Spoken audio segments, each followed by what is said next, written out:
Basically जो आपका network layer है उसकी फंक्शनैलिटीज़ के अंदर सबसे इम्पोर्टेंट जो काम है वो एड्रेसिंग है। ठीक है, उसके बाद आपका राउटिंग आ जाता है, फ्रेगमेंटेशन आ जाता है, पैकेटाइजिंग आ जाता है और इंटर नेटवर्किंग आ जाता है। तो आपका नेटवर्क लेयर जो है वो इन तमाम चीज़ों का जिम्मेदार होता है। पैकेटाइजिंग के जरिए आपके पैकेट्स बनते हैं, फ्रेगमेंटेशन के अंदर आपके फ्रेगमेंट्स बनते हैं छोटे छोटे, जो कि आपने एक टाइम पे ट्रांसमिट करने होते हैं। एक पैकेट के जो हिस्से आपने एक टाइम पे ट्रांसमिट करने होते हैं वो फ्रेगमेंट बन जाता है।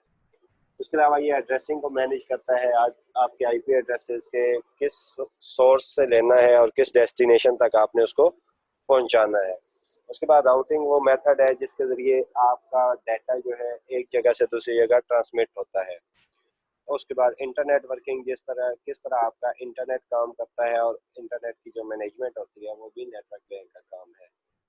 तो ये सारी फंक्शनैलिटीज़ आपकी लॉजिक नेटवर्क लेयर की है। ठीक है, ये आपके पास उसको एक सेपरेट करके भी एक्सप्लेन किया गया है और इसके अंदर आपको नज़र आ रहा है कि नेटवर्क लेयर के होता किस तरह है। ऊपर ट्रांसपोर्ट लेयर होती है, नीचे आपकी डाटा लिंक लेयर होती है। ट्रांसपोर्ट लेयर अपनी सर्विसेज जो है वो नेटवर्क लेयर को देती है और नेटवर्क लेयर आप अपनी सर्विसेज डाटा लिंक लेयर को देती है।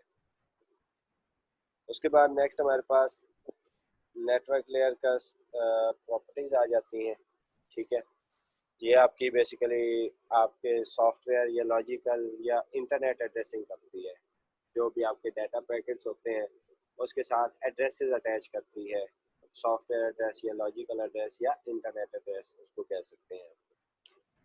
नेटवर्क लेयर जो है उसके अंदर सॉफ्टवेयर एड्रेसिंग की इंफॉर्मेशन होती है डाटा पैकेट्स के लिए, जो कि राउटिंग को पॉसिबल बनाती है, जिसके ज़रिए आपकी राउटिंग होती है कि सोर्स से लेकर डेस्टिनेशन तक आपके डाटा ने किस तरह पहुंचना है।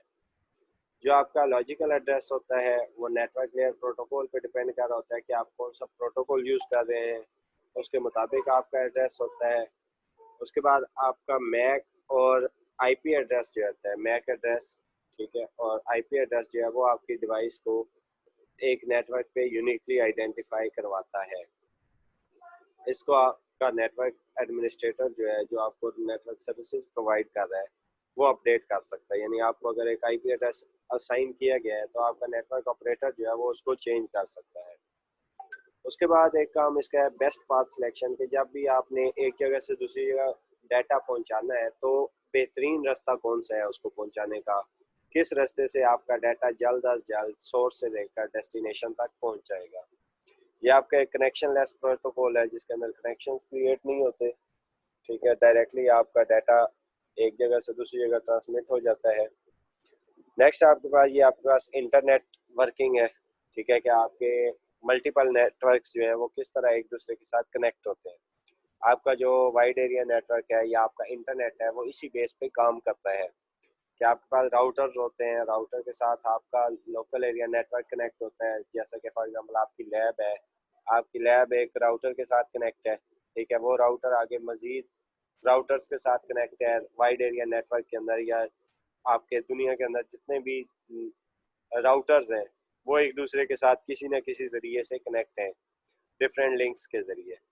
और डेस्टिनेशन साइट पे भी आपका डाटा लिंक्ड है। ठीक है, आपका मोबाइल जो है आप उसका लोकल एरिया नेटवर्क जो है वो राउटर के साथ कनेक्टेड है। ठीक है, तो आपका पीसी जो है फॉर एग्जांपल ए है, जो डेस्टिनेशन है वो डी है।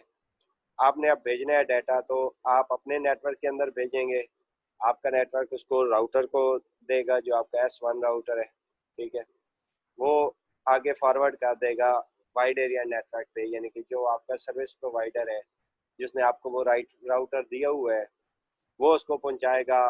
मज़ीद जहाँ पे भी जाना है वहाँ पे जो उनका सर्विस प्रोवाइडर है उसको पहुंचाएगा। वो सर्विस प्रोवाइडर जो राउटर उसने दिया होगा उस राउटर को देगा और वो राउटर उसके लोकल एरिया नेटवर्क तक पहुंचाएगा और वो राउटर जो है डिसाइड करेगा और वो लोकल एरिया नेटवर्क डिसाइड करेगा कि किस कंप्यूटर तक इस डाटा को पहुंचाना है। ये आपके पास एक है कि किस तरह आपका डाटा एक जगह से दूसरी जगह जाता है लेयर्स के थ्रू। ये पहले भी हम देख चुके हैं, जो कि हमारा लेक्चर था उस क्या कह सकते हैं जिसके अंदर हमने 7 लेयर्स पढ़ी थी OSI मॉडल की।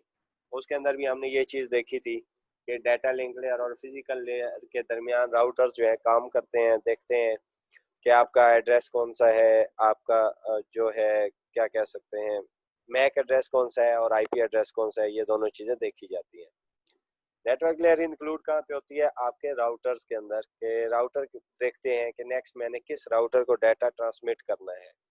ठीक है, तो ये आपके पास है कि जहाँ पे भी राउटर होगा उसके अंदर देखा जाएगा कि आपका डाटा कहाँ से कहाँ ट्रांसमिट हो रहा है। ये बेसिकली लैन के अंदर है और ये आपके पास राउटर्स के ऊपर किस तरह ट्रांसमिशन हो रही है। आपका इंटरनेट जो है वो एक कनेक्शन लेस नेटवर्क है। ठीक है, जो आपके पैकेट्स ट्रांसमिट हो रहे हैं वो कनेक्शन लेस भी सेंड हो सकते हैं और कनेक्शन ओरिएंटेड सर्विस के ज़रिए भी सेंड हो सकते हैं। कि अगर फॉर एग्जांपल आपने स्पीड देखनी है तो आप कनेक्शन नहीं बनाएंगे, और अगर आपने डाटा जो है डायरेक्टली सेंड करना है या आपकी सिक्योरिटी मैटर करती है तो आप एक कनेक्शन बनाएंगे, और अगर सिक्योरिटी की बजाय स्पीड मैटर करती है तो आप कनेक्शन नहीं बनाएंगे। ठीक है, तो आपका एक कनेक्शन बनता है जो कनेक्शन ओरिएंटेड सर्विस होती है।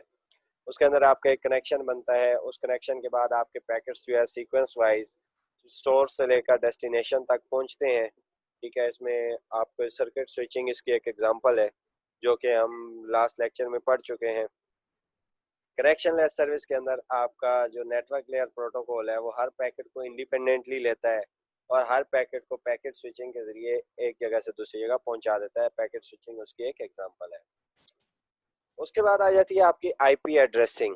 ठीक है, IP एड्रेसिंग क्या है? एक बेसिकली आपको एक एड्रेस असाइन करना है। उस एड्रेस असाइनमेंट के लिए जो रूल्स एंड रेगुलेशंस हैं उनको IP कह सकते हैं।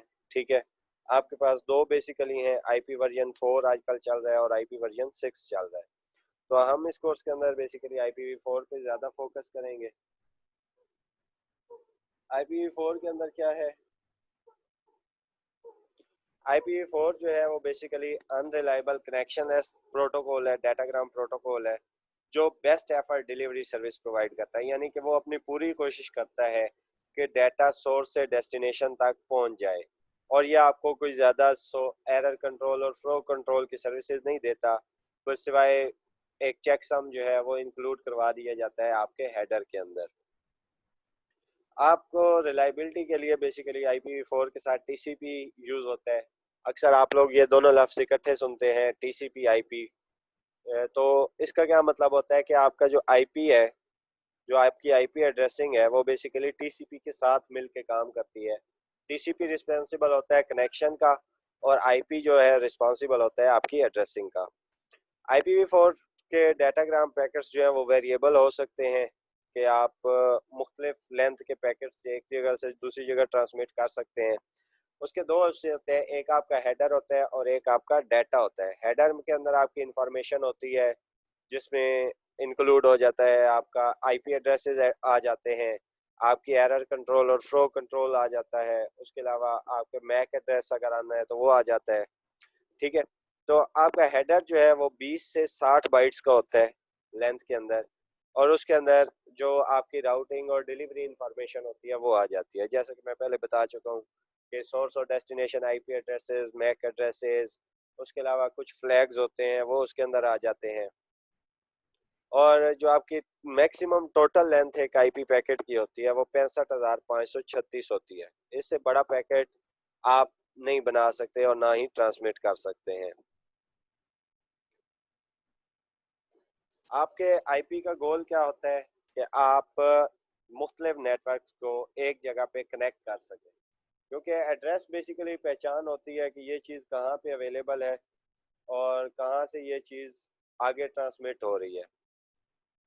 तो आपने नेटवर्क जो है, जैसा कि हमारा निज़ाम है, अब शहर हैं, शहरों के अंदर फिर मोहल्ले हैं या कॉलोनियाँ हैं, ठीक है, या टाउन्स हैं, तो उनके नाम के ज़रिए पहचान होती है। तो इसी तरह नेटवर्क के अंदर भी नेटवर्क होता है, उसके अंदर फिर होस्ट ID होती है। तो इसके ज़रिए पहचान होती है कि आपका जो कंप्यूटर है वो किस नेटवर्क के अंदर है।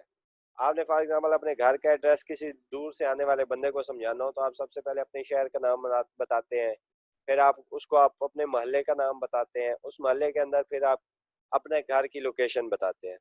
तो नेटवर्क के अंदर भी कुछ इसी तरह होता है कि सबसे पहले क्लासेस होती हैं, क्लास देखी जाती है कि किस क्लास में है आईपी एड्रेस, और देखा जाता है कि ये क्लास किस इलाके पे अप्लाई हो रही है। उसके बाद देखा जाता है या कौन कौन से जो आपके सर्विस प्रोवाइडर्स हैं वो इस क्लास के आईपी एड्रेसेस दे रहे हैं। उसके बाद दूसरी चीज जो देखी जाती है वो नेटवर्क का एड्रेस होता है कि आपका नेटवर्क कहाँ पे लाई कर रहा है। तो सारी इंफॉर्मेशन आपके जो सर्विस प्रोवाइडर्स हैं उनके पास होती है, वो देखते हैं कि ये वाला आईपी एड्रेस या ये वाला नेटवर्क जो है ये कहाँ पे चल रहा है, वो नेटवर्क देखा जाता है। उसके बाद फिर होस्ट देखा जाता है कि इस नेटवर्क के अंदर ये बंदा कहाँ पे बैठा हुआ है या ये पीसी कहाँ पे है, तो उसके जरिए आपका डाटा वहां तक पहुंचाया जाता है। ठीक है, हर होस्ट दूसरे होस्ट के साथ कनेक्ट होता है और डाटाग्राम्स के जरिए। ठीक है, आईपी लेयर, आपकी जो IP protocol internet protocol layers हैं उनके जरिए। और आईपी जो है वो basically unreliable connection less service provide करता है, जो कि हम पहले भी देख चुके हैं। और एक यूनिवर्सल पैकेट होता है जिसको इंटरनेट डाटाग्राम कहते हैं, वो ट्रांसमिट करता है। ये आपके पास एक राउटर की सेटिंग्स है। ये अक्सर आपके पास अगर राउटर होगा तो आपको ऐसी चीज़ें नज़र आ जाएंगी, और राउटर मैनेज करता है कि आपने कैसे एड्रेसिंग करनी है। इसके अंदर सबसे पहले आपका आईपी एड्रेस आता है कि आपको आईपी एड्रेस कौन सा असाइन किया जा रहा है। ये बेसिकली एक स्टैटिक आईपी है जो कि आपको असाइन किया जा रहा है कि आपने किसी को असाइन किया है। ठीक है, 192.168.0.114 ये आपका इंटरनेट आईपी एड्रेस होता है। उसके बाद आ जाता है आपका सबनेट मास्क। सबनेट मास्क को यूज़ करते हैं बेसिकली कि आपने अगर सब नेट्स बनाने हैं, यानी कि अपने नेटवर्क के अंदर छोटे छोटे मजीद नेटवर्क्स बनाने हैं, तो उसके अंदर आपका सबनेट मास्क आ जाता है। उसके बाद गेटवे होता है। गेटवे बेसिकली एक यूँ समझ लें कि आपका राउटर का एड्रेस हो जाता है कि ये राउटर आपका राउटर का एड्रेस है। इस आईपी एड्रेस पे कोई भी डाटा आएगा तो वो आपके नेटवर्क के अंदर ऐड हो जाएगा या आपके नेटवर्क के अंदर इंक्लूड हो जाएगा। ठीक है, उसके बाद मजीद राउटर की सेटिंग है, फिलहाल हमारा इनसे ताल्लुक नहीं है। अ, आगे चलते हैं मजीद। इंटरनेट प्रोटोकॉल, ठीक है, जो कि मोस्ट पॉपुलर है, सबसे ज़्यादा यूज़ हो रहा है। जितना भी इंटरनेट है वो इसी की बेस पे चल रहा है आपका। और आपकी इंफॉर्मेशन जैसे जैसे ओएसआई मॉडल्स के अंदर मूव होती जाती है वो इनकैप्सुलेट होती जाती है। जैसा कि हमने देखा था कि टॉप पे हमारे पास डाटा होता है, फिर वो इनकैप्सुलेट होके एक एनकोडेड फॉर्म में आ जाता है, फिर उसके ऊपर डिफरेंट चीज़ें लगना स्टार्ट हो जाती हैं। सबसे पहले उसके अंदर आपके इंक्रिप्शन डिक्रिप्शन रूल्स आ जाते हैं। उसके बाद डिफरेंट आपके टीसीपी आईपी के फ्लैग्स आ जाते हैं, टीसीपी या यूडीपी के फ्लैग आ जाते हैं। उसके बाद आईपी एड्रेस आ जाता है, उसके बाद माई मैक एड्रेस आ जाता है, और इस तरह आपका डाटा एक जगह से दूसरी जगह ट्रांसमिट होता है पैकेट्स बन के। आईपी जो है वो डाटा डिटरमाइन करता है कि आपका पैकेट किस फॉर्मेट के अंदर होगा, आपका हेडर कैसा होगा, उसके अंदर क्या क्या चीज़ें इंक्लूड होंगी, क्या क्या चीज़ें इंक्लूड नहीं होंगी, कितना डाटा आएगा, और वो डाटा कैसे आगे मैनेज किया जाएगा। जो भी डाटा आप इसको पास करेंगे ये उसको एक्सेप्ट करेगा। ठीक है, और उसको आगे फॉरवर्ड कर देगा। IPv4 के अंदर जो आपका आईपी एड्रेस होता है वो बेसिकली 32 बिट का होता है, जिसको हम 4 ऑक्टेट्स या 8 बिट के 4 ग्रुप्स कह सकते हैं। 4 ऑक्टेट्स होते हैं। ठीक है, मैक एड्रेस जो है वो बेसिकली एक क्वेश्चन है कि मैक एड्रेस जो है वो क्यों ट्रैफिक के अंदर नहीं चल सकता, हमें एक एक्स्ट्रा एड्रेस की ज़रूरत क्यों पड़ी है। क्योंकि आपको पता है हर कंप्यूटर का यूनिक मैक एड्रेस होता है, और हो सकता था उसको भी यूज़ किया जाता नेटवर्क ट्रांसमिशन के अंदर। लेकिन मसला क्या था कि आपका नेटवर्क एड्रेस जो है वो हर पीसी का यूनिक होता है। ठीक है, आपके पास मोस्टली 32 बिट या 64 बिट का मैक एड्रेस होता है। तो मसला क्या आता है, मसला ये आता है कि आपकी कोई ख़ास पहचान नहीं है। फॉर एग्जांपल आपका एक मोहल्ला है या आपका एक नेटवर्क है, उस नेटवर्क पे डेल का भी पीसी चल रहा है, उसके बाद एचपी का भी पीसी चल रहा है, एसर के भी मशीन्स चल रही हैं, आईबीएम की भी मशीन्स चल रही हैं। तो हर एक को एक डिफरेंट मैक एड्रेस रेंज दी हुई है, तो आप ये चीज़ नहीं डिसाइड कर सकते कि ये वाला मैक एड्रेस इस वक्त कहाँ पे पड़ा होगा। ठीक है, तो इस वजह से आईपी एड्रेस जो है इसके अंदर नेटवर्क आईडी अलग होती है और होस्ट आईडी अलग होती है। तो आपके जितने भी सर्विस प्रोवाइडर्स हैं उनको नेटवर्क आईडीज का पता होता है जो उन्होंने असाइन की होती है कि ये वाला नेटवर्क कहाँ पे चल रहा है या ये वाले आईपी एड्रेसेस किस जगह पे असाइन हो सकते हैं। ठीक है, तो उनके पास सारा रिकॉर्ड होता है, तो उसी बेस पे वो उसको फॉरवर्ड कर देते हैं पैकेट्स को। और ये असाइन कौन करता है? एक इंटरनेट असाइन नंबर अथॉरिटी है जो कि आईपी एड्रेसेस असाइन करती है और उसका रिकॉर्ड रखती है कि कहाँ कहाँ पे आपका डाटा जो है वो कहाँ कहाँ पे आपका नेटवर्क चल रहा है और ये इस आईपी एड्रेस का पीसी कहाँ पे अवेलेबल हो सकता है। और आपका इंटरनेट नेटवर्क इंफॉर्मेशन सेंटर जो है एनआईसी जो है वो आईपी एड्रेसेस पब्लिक प्राइवेट और गवर्नमेंट ऑर्गेनाइजेशंस को असाइन करता है। ठीक है, और रिकॉर्ड रखते हैं। ठीक है, बेसिकली जो आपके आईपी एड्रेसेस हैं उसको 5 ग्रुप्स में डिवाइड किया गया है। क्लासेस का नाम दिया जाता है उनको।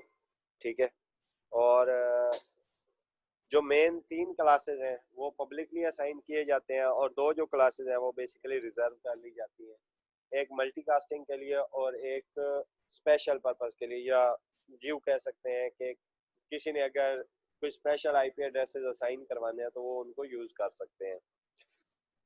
आपके पास जो है 3 क्लासेस हैं। ठीक है, जो कि पब्लिकली अवेलेबल हैं और 2 क्लासेस हैं जो कि प्राइवेट प्रॉपर्टी हैं या जिनको प्राइवेटली दिया जाता है या मल्टीकास्टिंग के लिए यूज़ किया जाता है। आपके पास American registry of internet numbers जो हैं, ठीक है, वो बेसिकली देती है डिफरेंट ऑर्गेनाइजेशंस को आईपी एड्रेसेस। आपके एबीसी जो है वो पब्लिकली अवेलेबल है और इसके अंदर भी मज़ीद लिमिट कर दिया गया है। क्लास ए जो है वो गवर्नमेंट के इदारों को दिया जाता है। ठीक है, और इसी तरह आपका एचपी जो है उन्होंने एक क्लास ए से आईपी एड्रेस ले लिया, रेंज ले ली है। क्लास बी जो है वो बेसिकली मीडियम साइज कंपनीज जो कि फॉर एग्जांपल यूँ समझ लें कि उसके अंदर 400-500 बंदा काम कर रहा है, उनको दिया जाता है। और क्लास सी जो है वो बेसिकली तमाम रिक्वेस्टर्स को इशू कर दिया जाता है। उसके बाद पहचान कैसे की जाती है कि ये आपके पास कौन सा चल रहा है। ठीक है, इसके अंदर ये है कि अब आपके पास जो क्लास ए के होंगे उनका आईपी एड्रेस बाइनरी के अंदर 0 से स्टार्ट होगा हमेशा, कि अगर आप उसकी बाइनरी बनाएंगे आईपी एड्रेस की तो वो हमेशा 0 से स्टार्ट होगा।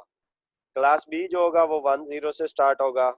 क्लास सी जो है वो 1110 से स्टार्ट होगा। क्लास डी जो है वो 1110 से स्टार्ट होगा और क्लास ई जो है वो आपका 41 से स्टार्ट होगा, कॉड 1। ठीक है, या टेट्रा 1 से स्टार्ट होगा। तो इसके अंदर अब क्या है कि आपके पास बिट वाइज 0 है कि क्लास ए का पहला बिट 0 है, क्लास बी का दूसरा बिट 0 है, क्लास 3 का तीसरा बिट 0 है, क्लास डी का चौथा बिट 0 है। इस तरह डिवाइड किया गया है। और इसके बाद आगे जो आईपी एड्रेस आगे जो नंबरिंग है वो बेसिकली कोई भी आपके पास 0 या 1 हो सकता है। इसको अगर किया जाए, नंबरिंग के अंदर किया जाए, डेसिमल के अंदर कन्वर्ट किया जाए, तो आपकी 0 से लेकर 127 तक अगर आपका नेटवर्क एड्रेस है, यानी कि पहला ऑक्टेट जो है उसकी वैल्यू 127 है, जैसा कि 127.0.0.1 है आपका, वो आपका लोकल होस्ट होता है, ज़्यादातर आपने यूज़ किया होगा। ठीक है, तो वो क्लास ए में आ जाते हैं, बेसिकली वो रिजर्व में आ जाता है। लेकिन इसके अलावा अगर कोई भी आपके पास 0 से लेकर 127 तक है तो वो क्लास ए के अंदर आएगा। फॉर एग्जांपल स्टार्ट में आ जाता है 112, तो वो आपका क्लास ए के अंदर आएगा। क्लास बी के अंदर जो आएंगे वो आएंगे 128 से लेकर 191 तक, 128 टू 191। क्लास सी के अंदर आएंगे 192 टू 223। अब हमारे पास पाकिस्तान में ज़्यादातर 192.168 डॉट, तो हमारे पास ज़्यादातर 192 के चल रहे हैं। तो हमें जो ज़्यादातर आईपी एड्रेसेस मिलते हैं या हम अपने पीसीज को अलोकेट करते हैं या जो हमारा राउटर होता है जो हमें सहूलत देता है वो बेसिकली 192 से ही देता है। उसके बाद क्लास डी के अंदर 224 से लेकर 239 तक है और क्लास ई जो है वो 240 से लेकर 255 तक है। इन्हीं क्लासेस को मज़ीद एक्सप्लेन किया गया है कि इनके अंदर कितने बिट्स हैं और इनके ज़रिए कितने एलोकेट किए जा सकते हैं पीसी। ठीक है, अब आपने रिकग्नाइज करना है कि डिवाइस जो आपका आईपी एड्रेस है वो किस क्लास से हो रहा है। तो आपने सिर्फ पहला ऑक्टेट देखना है। अगर 0 से लेकर 126 तक है तो यानी पहला क्लास ए के अंदर है। 127 बेसिकली लिमिट कर दिया गया है, जैसे कि मैंने पहले भी बताया है, जिसके अंदर आपका लोकल होस्ट भी आ जाता है उसके लिए। ठीक है, उसके बाद जो आपके तमाम क्लास ए के आईपी एड्रेसेस हैं वो पहले 8 बिट यूज़ करते हैं आइडेंटिफाई करने के लिए नेटवर्क को। जो बाकी 3 ऑक्टेट हैं वो बेसिकली आपके होस्ट के पोर्शन के लिए, यानी कि उसके ज़रिए आप अपने पीसीस को कोई भी नंबर असाइन कर सकते हैं। तो आपके पास जो total number of IP addresses आ सकते हैं वो है 2 की पावर 24। 2 की पावर 24 आपके पास आ जाएंगे, लेकिन उसमें से आपने 2 आईपी एड्रेसेस जो है वो ख़त्म करने हैं। एक आपका स्टार्टिंग एड्रेस होगा, एक आपका एंडिंग एड्रेस होगा।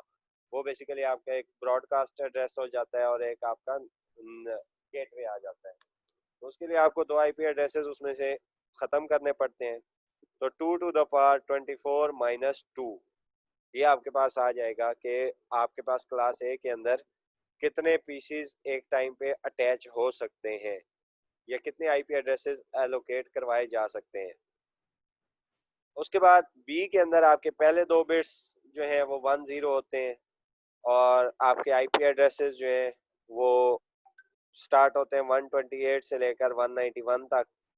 ठीक है, उनका पहला ऑक्टेट होता है, पहचानना है तो इस तरह से आप पहचान सकते हैं। ठीक है, और उसके बाद जो आपके आईपी एड्रेसेस हैं वो बेसिकली 16 बिट रह जाएंगे फिर, क्योंकि पहले 2 तो आपके नेटवर्क के लिए एलोकेट कर दिए गए, उसके 2 ऑक्टेट्स जो हैं। उसके बाद वाले 2 ऑक्टेट्स जो हैं वो डायरेक्टली आप होस्ट को दे सकते हैं। तो आपने अगर टोटल नंबर निकालना है तो वो आपके पास 2 टू द पावर 16 माइनस 2 आ जाएगा।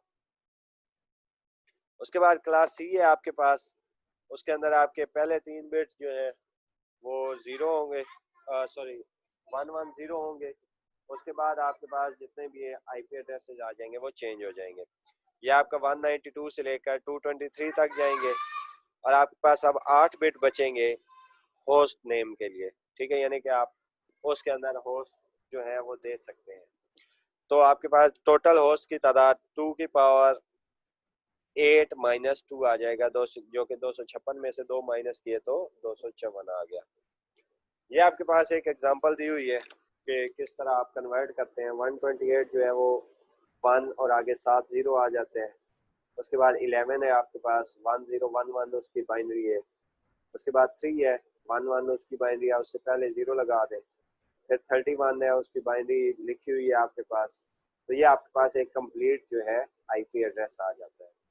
सबसे पहले आपके पास नेट आईडी है, उसके अंदर आपके क्लास का नाम आ जाता है और आपकी टाइप आ जाती है कि किस किस्म का है आपके पास। और लास्ट पे आपके पास होस्ट आईडी के लिए जितने भी आईपी एड्रेसेस बचते हैं वो आईपी एड्रेसेस आप देख लेते हैं। ठीक है, ये आपके पास डिवीजन है कि नेट आईडी आपके पास कितनी है और होस्ट आईडी कितनी है।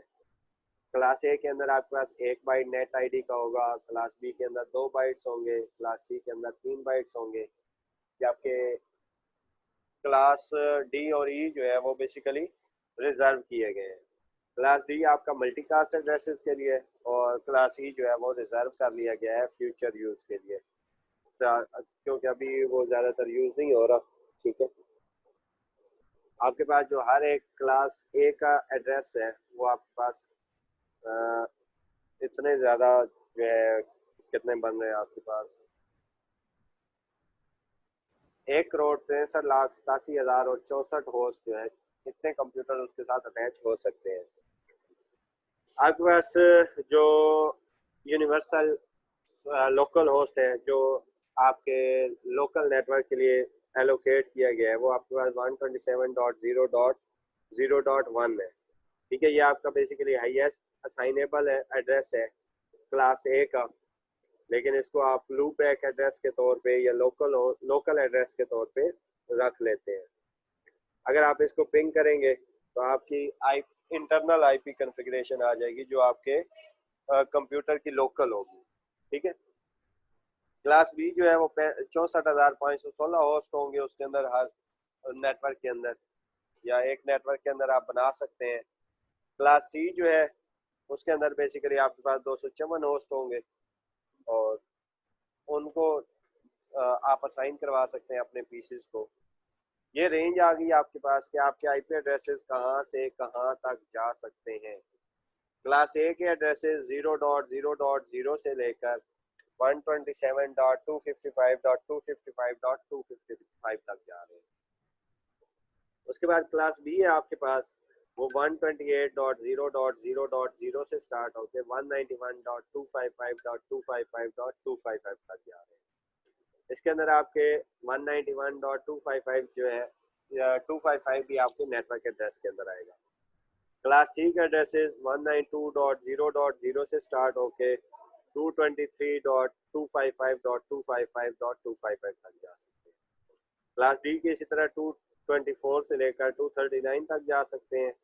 स्टार्टिंग 0 से होती है और एंडिंग 255 तक होती है, क्योंकि आपके पास 8 बिट होते हैं और जो मैक्सिमम नंबर आप इस 8 बिट के जरिए रिप्रेजेंट कर सकते हैं वो आपका 255 है। तो इसी तरह आपका एड्रेस जो है वो उसी बेस पे दिया जाता है। क्लास ई जो है वो रिजर्व किया गया है 240 से लेकर 255 तक इसके नंबर्स हैं, और ये फ्यूचर में यूज़ हो सकते हैं, ठीक है। जो आपके डेवलपर्स हैं IPv4 के, उन्होंने 3 ब्लॉक्स जो है वो रिजर्व कर दिए हैं नेटवर्क, जो कि नेटवर्क पे कनेक्ट नहीं होंगे, ठीक है। इनको आइडेंटिफाई और डिफाइन करने के लिए जो स्टैंडर्ड है वो है आपके पास RFC 191 है, ठीक है। आपके पास ये रिजर्व जो IP एड्रेसेस हैं वो नीचे आ गए हैं। इन IP एड्रेसेस को बिल्कुल रिजर्व कर दिया गया है, ये किसी PC को एलोकेट नहीं किए जा सकते, कोई इसको यूज़ नहीं कर सकता। तो सबसे पहले आपके पास 10.0.0 है, यानी कि 10 रेंज के अंदर जितने भी IP एड्रेसेस आ रहे हैं, और उसके बाद 172.16.0.0 से स्टार्ट होके 172.31.255.255 तक, यानी कि 172.16 से लेकर 172.31 नेटवर्क जो आपका होस्ट है, इस रेंज में जितने भी आएंगे, यानी कि 16, 17, 18, 19, 20 और 31 तक, ये आपने लिमिट कर दी है। उसके बाद 192.168.0.0 से लेकर 1692.168.25.25, ये बेसिकली क्लास सी के लिए है। ये भी रिजर्व कर दिए गए हैं, जो कि किसी को भी एलोकेट नहीं किए जा सकते। उसके बाद आ जाते हैं क्लास ई के IP एड्रेसेस जो हैं, वो अमेरिकन रजिस्ट्री जो आयरन है उसने एक्सपेरिमेंटेशन, रिसर्च और टेस्टिंग के लिए उनको रख दिया ताकि फ्यूचर में वो काम आ सके। तो और ये किसी भी पब्लिक ऑर्गेनाइजेशन को एलोकेट नहीं किए जा सकते, ठीक है। IP एड्रेसेस कौन असाइन करता है, हम पहले भी देख चुके हैं कि आपके पास इंटरनेशनल जो ऑर्गेनाइजेशन है उनमें एक ICANN है जो कि नॉन प्रॉफिट ऑर्गेनाइजेशन है, उसकी रिस्पॉन्सिबिलिटी है IP एड्रेसेस की एलोकेशन के लिए, ठीक है। उसके बाद जेनेरिक टॉप लेवल डोमेन्स जो हैं उनको, कंट्री लेवल डोमेन्स जो हैं, जो आपकी क्या कह सकते हैं डोमेन्स हैं या वेबसाइट्स हैं, उनके साथ लिंक करते हैं वो IP एड्रेसेस को कि ये IP एड्रेस किस वेबसाइट का है, ये IP एड्रेसेस किस वेबसाइट का है, ये सारी चीज़ें मैनेज करने वाली ICANN है, ठीक है। उसके बाद इसके बैक एंड पे जो सर्विसेज प्रोवाइड की जा रही हैं वो इंटरनेट असाइन नंबर्स अथॉरिटी या IANA, ठीक है। और इस तरह की 2-3 और ऑर्गेनाइजेशंस हैं अमेरिका के अंदर जो कि इनको मैनेज कर रही हैं। जो आपकी ICANN है वो बेसिकली पब्लिक प्राइवेट पार्टनरशिप पे काम कर रही है, और ये आपके इंटरनेट को चालू रखने की जिम्मेदार है, और इसी की जिम्मेदारी होती है कि आप इसको नेटवर्क को असाइन कर सकें। नेक्स्ट है आपके पास what will happen if we assign E with the same network number as of A, that is 200.1.2, and try to send packets from A to E. उसके बाद A जो है वो बेसिकली E को रीच करने की कोशिश करेगा जैसे वो C या D को रीच करता है। आपकी जो सिंपल ARP रिक्वेस्ट होती है, एड्रेस रेजोल्यूशन प्रोटोकॉल रिक्वेस्ट जो होती है उसके ज़रिए, जो कि आपका E जो है वो किसी को भी असाइन नहीं किया गया, आपके राउटर्स के पास उसका रिकॉर्ड नहीं है, ठीक है, तो वो आपकी ARP रिक्वेस्ट कभी देखेगी ही नहीं, तो आपका पैकेट क्या होगा, कभी भी डिलीवर नहीं होगा। ठीक है, और आपका ई जो है वो समझेगा कि किसी और नेटवर्क पे, इस वजह से आपका पैकेट कभी भी ए से ई तक नहीं पहुंच सकता, या किसी भी दूसरे आपके क्लास से ई तक नहीं पहुंच सकता। ठीक है, तो क्वेश्चन हैं आप लोगों के, तो आप लोग पूछ सकते हैं।